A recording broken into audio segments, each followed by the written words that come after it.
Today's podcast is very special. We are going to know why 80% of people suffer from back pain without even lifting anything heavy. Is cracking the neck actually dangerous or just a myth?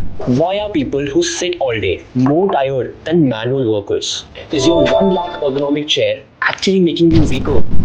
Why does your pain reduce with rest but comes back just when life gets busy? Why 25-year-olds today have the spine of 40-year-old? Today, we are separating fear from facts with Dr. Madhuri, a senior consultant at Jaya Physio Clinics and Transform Pro. It can lead to serious complications like stroke or even death in some cases. Back pain means slip disc. Myth. Bed rest is best for back pain. Myth. Weight training is dangerous after 40. Myth. Posture corrections fix posture. Myth. Heat is always better than ice. Not necessarily. I see people spending thousands and lakhs of rupees into ergonomic chairs, and does it really prevent back pain? If that was the case, we wouldn't have been seeing so many patients. I see lots of posture correction belts in the market. Does it really help? It's just a marketing gimmick. You're actually deteriorating your posture by using this posture correction belt. What should someone not do if they have pain? People should avoid taking painkillers without getting a diagnosis done. It's like you're turning off the alarm without finding out where the fire is coming from.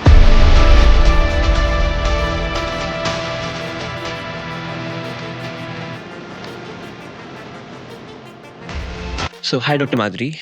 What made you choose physiotherapy as your profession? Hi, I always wanted to become a doctor and work in healthcare. I was very fascinated with the concept of physiotherapy that it can help relieve people's pain and restore their function without needing surgery or medication. And this is what inspired me to become a physiotherapist. And honestly, now, after 15 years of working in physiotherapy, I feel the same. And the need for physiotherapy has grown over years of time. So, what's one thing people misunderstand about physiotherapy? So many people think physiotherapy is a lot about massages, ultrasound, or IFT. These are some basic equipment. But physiotherapy is a lot more. It's a science based profession with a lot of research behind it. We, as physiotherapists, independently assess, diagnose, treat a lot of movement based problems. Now, with physiotherapy, you can treat a lot of conditions which can improve without medication and surgery. And the treatment continues from pain management to strengthening programs, which you can continue long term. So, what type of patients do you see the most today? We see a lot of back and neck pain patients because most of the people are ending up sitting for long hours these days, thanks to all the gadgets, your laptops and cell phones and all. So people end up coming with chronic back pain and neck pain. We also see a lot of, as a sports professional, I also see a lot of sports athletes with ligament tears, injuries, and then overuse injuries. I'm also a certified pelvic floor rehab practitioner. I treat a lot of women with incontinence, which is urine leaks, post delivery recovery challenges, back pain, chronic pelvic pain in women, which is most neglected and not spoken about topic in women. Right. So, everybody is practically your patient. Yes, mostly. Okay, great. So, why do you think back pain come back even after getting the treatment done? In most of the cases, the back pain returns because the cause, the underlying cause or the root cause is not really addressed. First, we need to find out what is the root cause. In most of the patients whom we treat regularly, called the mechanical back pain, which many people come to us, it's caused by prolonged sitting. Again, a lot of sitting which is happening these days, poor Right. posture, weak spinal muscles, core muscles, no time to exercise. And this is what is creating pain in most of the people. In certain conditions, like where there is degeneration or with age related, lot of sitting, multi-level disc prolapse, you must have heard disc bulges. People keep saying disc bulges, disc prolapses, Correct. in all of these cases. When there is a problem like that, the patients have to do continuous exercise and then keep walking, keep moving from their chair. They have to maintain a regular strengthening exercise routine, which becomes a must. And when they move out of this routine and they continue to go back to their old habits, that's when the problem continues to stay back. Right. So, what do you think the problem is? The treatment or the lifestyle? Of course, the lifestyle. The problem is people are sitting a lot, obesity, Right. lack of movement, no exercise, basically no time to exercise, which has become an excuse. But if people can fix these things, it actually can help a lot. Any tip you have for those people? Please get up, keep moving, add a little bit of exercise in your regular routine. That should take care of it. So, is cracking your neck or knuckles dangerous? Because even I, for a time being, when I sit and do some work, I crack my knuckles very often. So, is it really dangerous or is it normal? It's actually not dangerous when you do it occasionally. Sometimes you end up doing it, that's fine. But when you keep doing it, when it becomes habitual, that's when it becomes a problem. It leads to something called joint laxity. That's a medical term again. If I have to put it in simpler terms, it leads to joint looseness. So the joint doesn't feel stable anymore. So a joint which is not stable can lead to wear and tear. So the joint starts becoming loose and then it leads to early degeneration. Understood. Now, one more thing which is very commonly seen in social media these days is people show, okay, I'm getting cracked and then I instantly feel better. People say, oh, my pain is gone. Within no time, my pain is relieved. This is seen a lot on social media and people come to us and they ask, can you crack my neck? Can you crack my back? This is not something which is usually recommended unless and until medically advised. A lot of people market this on social media in the name of chiropractic, but it can lead to serious injuries if it is not done by a trained professional. It needs some indications, and a medical professional who's trained in chiropractic ideally should be doing this chiropractic adjustment. Understood. It looks very fascinating when somebody cracks the back and you hear the satisfying sound. That's why I think people are a lot more interested in this. It does, and when done by a trained professional, you do feel better, but eventually it's about who the patient is. If it is Right. required for you, you need to get it done. Otherwise, it's not applicable. Makes sense. Chiropractic adjustments also give temporary relief. They are not a permanent cure.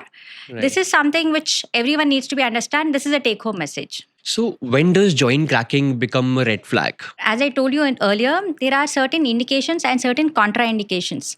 Anyone who's undergone a spine surgery, anyone who has osteoporosis or weak bones, cancer, or joint instability, they shouldn't be undergoing chiropractic adjustments or these joint manipulations.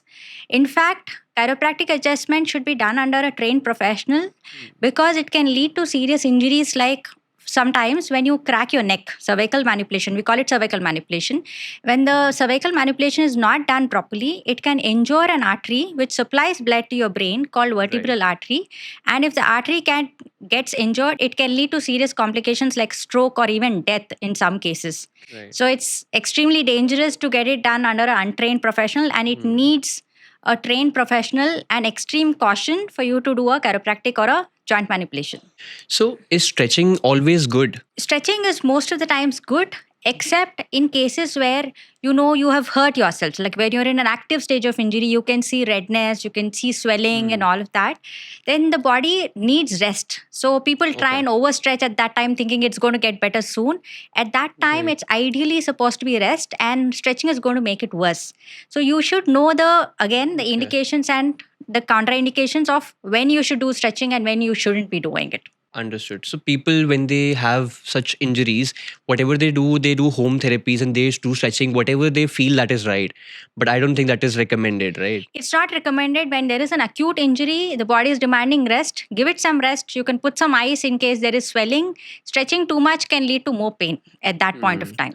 So why do you think people who work out a lot still get disc problems? So it's about how well they're taking care of their posture. Generally, when people work out, they need to look at their form, whether they are warming up well and whether they're providing enough recovery. If I have to quote an example, when people do a deadlift, are they actually progressing the deadlift slowly, using their core muscles efficiently and then going ahead? Of late, we see people want to just do deadlift because they want to lift heavy weights like today they've done 80 kgs, tomorrow they want to do 100 kgs, and then suddenly they end up having a disc problem. Now, over a period of time, the disc actually undergoes a lot of stress, and that one episode can lead to an injury. It is not that one exercise which has created trauma. It's over a period of time without enough recovery, without enough progressive spinal loading. That's where it leads to an injury. Now, what you can do is provide exercises which give good stability to the spine and then take care of the joints properly before you do your heavy weight and progress the weight slowly. That is what will help for you to prevent a disc problem. Yeah, even I see when I go to the gym, people directly go and do the deadlift first before even doing the warm up. So I don't think that is right, This right? is not right. You Hmm. need to do an adequate warm up, work on your muscles, which also require the deadlift form to be well. Like you work on Right. your glutes first, you work on your quads first, you work on your spinal muscles core first, and then go and do a deadlift. You will see a huge difference in the way your Hmm. form is turning out to be. So that Correct. can prevent injuries. Deadlift is a Right. good exercise provided you have prepared well for it. Right. People think they if they wear belt and do the form, they will not have any issues like that. It helps to a certain extent, but if your core is weak, if your form is Hmm. wrong, no matter how much you wear the belt, it's not going to help. So is doing more exercise always better? Not really. The quality of the exercise, which is more important than doing excessive exercise. An Hmm. exercise with a right form, right structure, and good recovery is something which Hmm. is helpful rather than doing excessive exercise without having a good structure here. Right. If somebody has a issue like a back pain or a neck pain or a knee pain, it's better to follow the exercise form advised by a physiotherapist rather than doing excessive training all by themselves. So what habit is damaging the IT professional's spine nowadays? Prolonged sitting, as we already said, Hmm. it's constant sitting. When people sit for long hours without taking breaks, there's a lot of compressive load. Like the spine is constantly going compressed, and the muscles around it are also becoming weak over time. Right. Now, a weak muscles followed by compressive load is a bad combination, which can lead Hmm. to back issues and then disc prolapses and all of these things, which we are commonly seeing. Right. People are now actually forced to sit two for 9 hours in a day, and they have this habit of doing the same thing over and over again every day. So it happens normally and naturally, right? So, one Hmm. solution is to get up, walk around for a while, and do simple back exercises, which can relieve Hmm. this compression and that can easily provide pain relief. Right. I see people spending thousands and lakhs of rupees into ergonomic chairs, and people, especially doing work from homes, they spend a lot on these. Does it really prevent back pain? If that was the case, we wouldn't have been seeing so many patients. Yes, a chair helps to a certain extent. Like a good ergonomic chair actually has good alignment, good support onto your back. It has good armrest, and then the support which it gives for you to sit straight is good, is great. But imagine you're sitting slouched again in an ergonomic chair, which provides a lot Hmm. of support. It Right. makes no sense. Correct. So it's all about how you sit in the chair. If you can maintain your alignment and then take frequent breaks, be aware of how your posture is, that is Right. something which is going to help, and that is something which is going to prevent back pain. A chair Correct. as such is not going to prevent back pain. It's about how well you are sitting in the chair, and your posture, your awareness, your spine is going to help the most. Right. Right. Is posture more dynamic than we think? Yes, absolutely. Nobody can sit straight like this. Imagine somebody sitting straight like that for so many hours. It's not possible for Right. a person to sit straight like that. The posture is actually more dynamic. It's a balance between your muscles, your joints, and the alignment. The awareness about how you need to keep your spine or any other joint in particular place, that is what is something which we call it as posture. That's more dynamic rather than being static. So I see lots of posture correction belts in the market. Does it really help? It's just a marketing gimmick. The posture correction belt is actually going to force you to maintain a particular posture. Right. Now, it's impractical to maintain that posture, and the muscles which are being forced there, they slowly start becoming weaker. And so, Right. your muscles, you're actually deteriorating your posture by using these posture correction belts. They're all Right. useless. They're only going to waste, you're only investing your money, and then nothing is going to come out of it. Instead, Right. you should do some strengthening exercises like some wall stretches, improve your posture by doing some spinal strengthening exercises, which is actually going to maintain your posture. And that's something which is going to be a long term rather than doing this short term posture belts and Right. all of these devices. Yeah, because I see people wearing posture belt, they tighten it up and it straighten your back. Backs and spine is supposed to bend and do some work, Most right? of the times you will see that these people, whoever is buying these devices, they end up not using it within a very short period because it's so hard to maintain that posture all by yourselves without having enough strength in your posture, in your spine. Correct, correct. So why are people in their 20s nowadays showing early spinal degeneration? It's majorly our lifestyle. Nowadays, if you see everyone who's in their 20s is doing a lot of sitting. Like back then, people used to go out, play. They used to be Right. physically very active, play a sport or do something. Right. Also, the technology was little less. And now, thanks to all the cell phones again, in they are spending a lot of time social media, games, Right. laptops, tabs, everything. So it leads to a lot of sedentary sitting, which is leading to degeneration. What happens is when you're sitting for long hours, the discs which are present in between the vertebrae, they do not get any blood supply unless and until you move. So you need movement for them to be healthy. So a Right. sedentary sitting lifestyle, which starts at an early age, is leading to early degeneration because you're doing something which is supposed to be done much later in life. Right. This is leading to early degeneration. Those were really simpler times when we used to go out and play and have fun. Nowadays, everybody's glued into their phones, and even I see when I travel in metros and all these public transport, everybody's glued to their phones, like sitting and not working out, not playing, and all these things. So, yeah, The that happens. technology has a positive side and it also comes with a side effect of health issues. Correct. So, do belts and kneecaps actually weaken muscles? It's a common myth that belts and kneecaps weaken muscles. They actually help in faster healing when used appropriately. The back belt or a kneecap is going to offload your structure, like your joint, and help in faster healing process. But the problem comes when people continue to use it for a long period of time, even Right. after the pain has settled down. They get Correct. used to it, and that's when the muscles become weaker. Right. Ideally, once the pain has settled down and the joint has become stable, they should wean it off and start strengthening instead. Right. They get used to it and they get the habit of wearing it. So people jumping into heavy workout directly, and can a poor warm up destroy months of training? A proper warm up gives good blood flow to your body, it improves your joint mobility, and it also activates all those small muscles which need to provide stability when you're doing a heavy exercise. Right. A person who directly jumps into an exercise without doing a proper warm up or does a little 2-3 minutes of warm up can end up injuring their joints, can end up injuring their muscle strains and all, because you're trying to push your body to do something intense without giving enough preparation for it. So your Right. body is working at a high intensity without having enough warm up for it, and this leads to joint injuries and muscle strains. I've also heard people should warm up after the exercise is done, the workout is done. Is it also true? So the exercise which you do after your workout is done, it's called cool down. So you've warmed your body, you've done your full workout, the body is already heated up. Now you need to bring the temperature down. So we call it as cool down, where you do a good amount of stretching depending on what muscles you've worked. You do a good stretching of all those muscles. This is required so that the recovery is well maintained, and then you are ready for your next workout next time, and also it prevents your soreness. Understood. Would it help me, climb the stairs back down after a very long leg day? It helps if you do your good cool down. If your cool down is proper, it helps you to recover faster, and the sorenesses can be prevented to a great extent. Lots of people have been joining run clubs nowadays. That's a trend going on.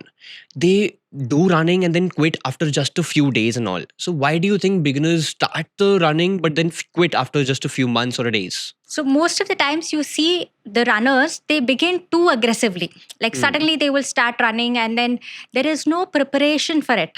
Right. Ideally, running is a high impact activity which puts a lot of strain on your knees, ankles, hip and lower back.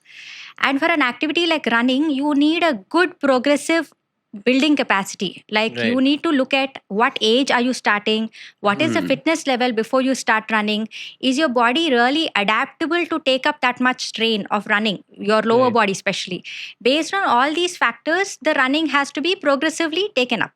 Now, for people who suddenly start without building a good base like this, that's where people end up having injuries like shin splints, people end up having knee pain, back pain, and that's where people go wrong.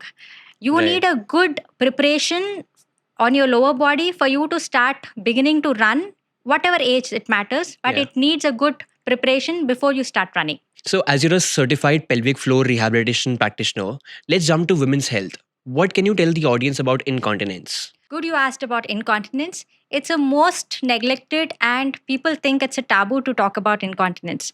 Incontinence is involuntary leakage of urine. There are two types of incontinence. One is called stress incontinence, where women, when they cough, they laugh, or they sneeze, or when they're doing jumping, they feel that there is a leakage of urine. And the other type is called urge incontinence, where people, by the time they rush to the washroom, they start leaking.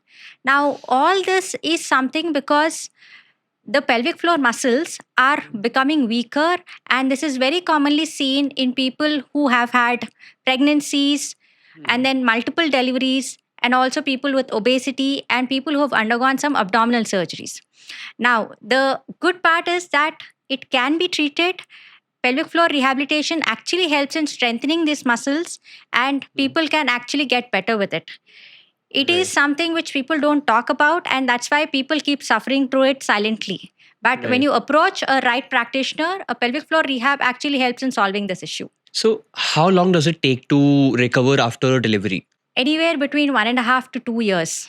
Yeah, Okay. you must be surprised why so long, but it takes that time because during pregnancy, you go through a lot of structural and hormonal changes. Your pelvis, your muscles, your ligaments, everything has to come back to its original shape, and the strength for it to come back to its original shape, it takes longer time. Proper nutrition, adequate rest, and a proper return to exercise is something which is very essential for a pregnant woman, for a person who's delivered to return back to their pre-pregnancy status. So, are C section mothers at a higher risk of getting back pain? Not necessarily. Surgical pain and the prolonged rest leads to weakness of muscles, but this can be prevented. As soon as the wound heals, mothers can start exercising. If they have any back pain, they can actually consult a physiotherapist and take guidance under the physiotherapist to start with a strengthening program. So, coming to joint health, is arthritis reversible? Typically, arthritis, when you say osteoarthritis, is a degenerative condition. It's a wear and tear of the cartilage inside your joint. It is not reversible, but it can be effectively managed through regular exercise, weight management, and physiotherapy. Now, how does physiotherapy help in these cases? Is we help with pain management, improve their joint mobility and stability, and we can slow down the process of degeneration, and they can manage to live with that joint effectively. So, I see knee replacements being recommended too early nowadays. Is it required? Most of the cases, knee replacement is required only when the patient's pain is severe and debilitating, and it's affecting their quality of life, which is it is affecting their day-to-day activities.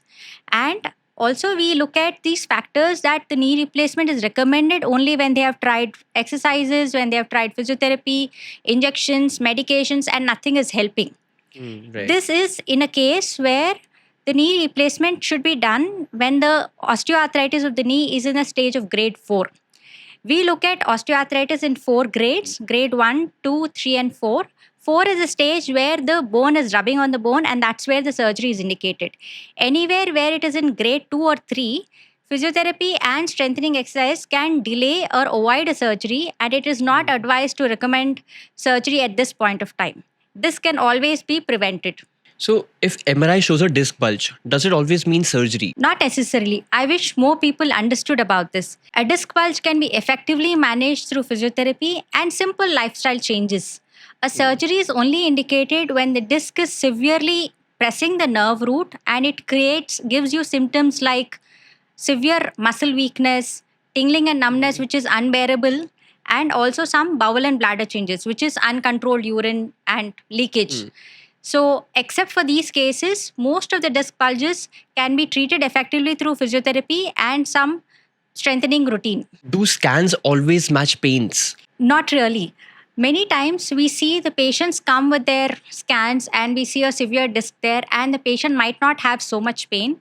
And the reverse is also true. The patient might be in severe pain and the MRI doesn't show a severe disc problem. So it's always the clinical finding, the physical examination, which is with we relate the patient's pain to the physical limitation, and it's not the scan. In fact, if you read the scan properly, the last line says, please correlate clinically. That's where it shows that it's necessary for you to understand the patient's pain rather than just look at the scans. Correct. Right. What's one thing you wish everyone understood about pain? Pain is a protective signal. Your nervous system is telling you that something is wrong. But it does not always mean that there is a serious tissue damage. And what is chronic pain and acute pain? Acute pain is something which is always associated with inflammation. You see there is a tissue damage there. We try and generally do anti-inflammatory medication, ICIT, to help it heal. Now, in chronic cases, wherever the pain has been there for more than 6 weeks, it becomes chronic. And in chronic cases, sometimes the tissue damage is healed, but the patient pain is still continuing to amplify because of the fear of the movement, which we call it as kinesiophobia. Understanding this helps people stop fearing about movement and they start recovering. Pain is information, not always a sign something is broken. So, what's the biggest mistake you think people do before visiting a physiotherapist? The most common mistake is Googling, searching, and then copying the exercises from internet.